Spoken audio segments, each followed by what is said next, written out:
Hi everybody, my name is Liz Spikol, and I'm the editor of Teclado, which is a website about technology and popular culture, written in English and Spanish.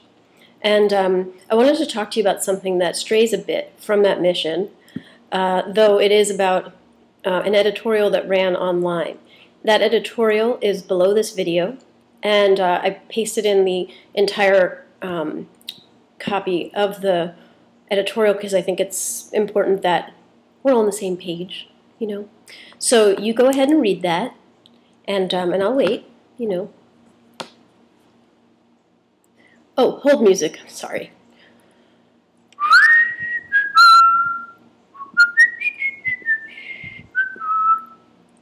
Okay, oh great, that was fast, you're a fast reader.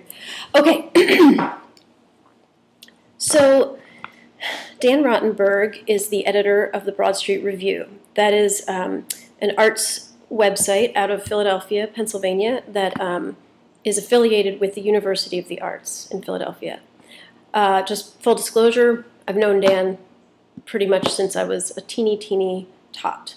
And that's because of, you know, Philadelphia journalism circles, parents, kids playing in the same park, I mean, that kind of thing. So known him for many years and talked to him recently.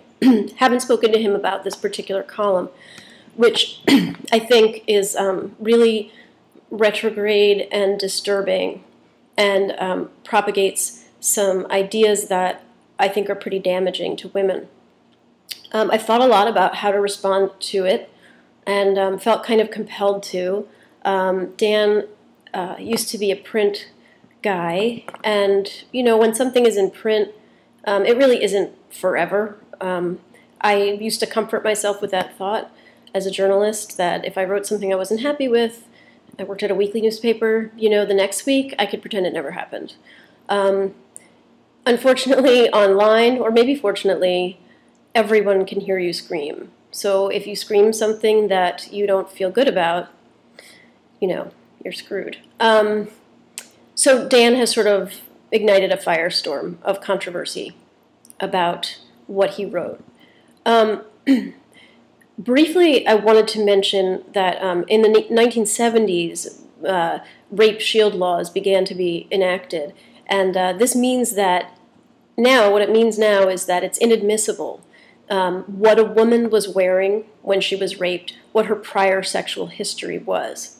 So that's because women were, there were fewer rape convictions because the jury would automatically think, well, she was kind of a slut anyway, so she deserved it. And it became clear that that was not a legally justifiable process, I guess. I'm not a lawyer, but I was a rape educator for several years, and so learned a lot about this kind of stuff. So the rape shield laws, which are now quite old and sort of accepted wisdom, seem to be something that Dan is not familiar with. So my first sort of response was, wait a minute, what? I can't even believe we're having this conversation. Then I started thinking about how we were having this conversation in a very heterosexist fashion, assuming that the male gaze is always focused on the female is the person who's objectified, the objectification takes place because the man does that, and et cetera, et cetera. But really, I don't think that gets to the heart of the matter. I mean, everything is heterosexist. That's the world we live in. I think what really gets to the heart of the matter is how this kind of writing can negatively impact women. You know, as it is, as you might read in an excellent article by Tara Murtha in Philadelphia Weekly, rape is still, after so many years of this being the case, underreported. So statistics do not even tell the full story. The reason it's underreported is because women feel it's their fault. And they feel culpable, they feel ashamed, and they feel like if they tell people what happened, you know, it's just gonna, people are going to think that they were asking for it, they deserved it. The reason that I can say this so unequivocally is because I am a rape survivor myself. And it was precisely this kind of rhetoric that Dan employs that I believe prevented me from not only seeking some kind of legal action against the person who raped me, but seeking psychological help, which I desperately needed at the time after I was raped. My story, I just very briefly, I was living abroad. I was 17 years old. It was the summer before I went to college for my freshman year.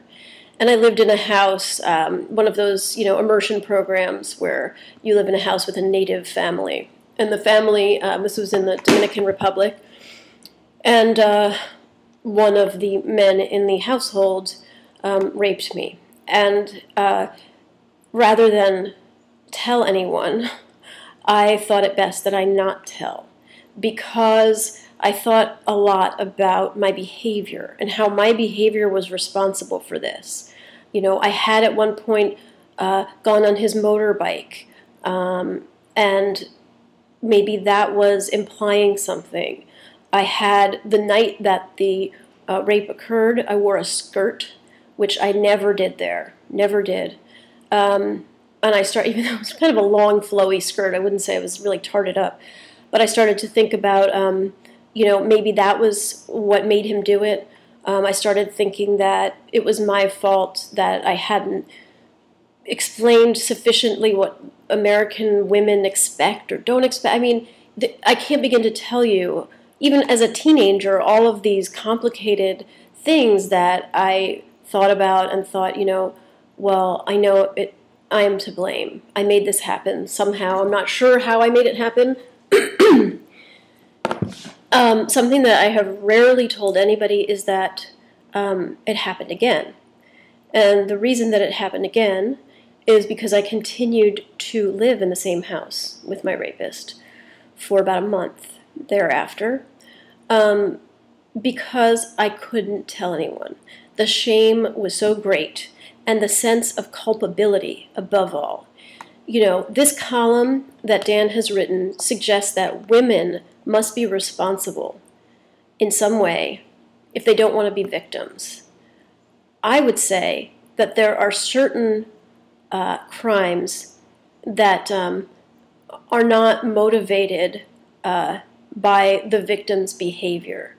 I think rape is motivated by a lot of things.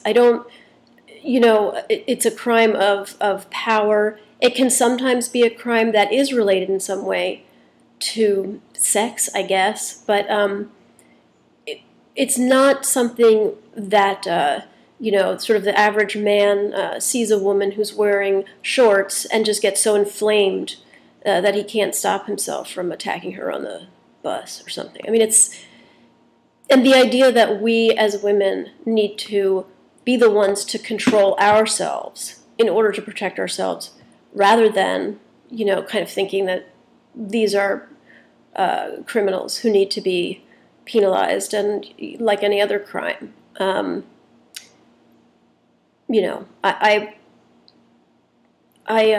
It's hard for me to talk about because I feel like my not telling anybody at the time was such an awful mistake. This was a guy who was never held accountable for his actions. I know where he lives now. He has a family. It's like, what's the point now? But there are times I think, God, my life was changed irrevocably. I used to say my life was ruined.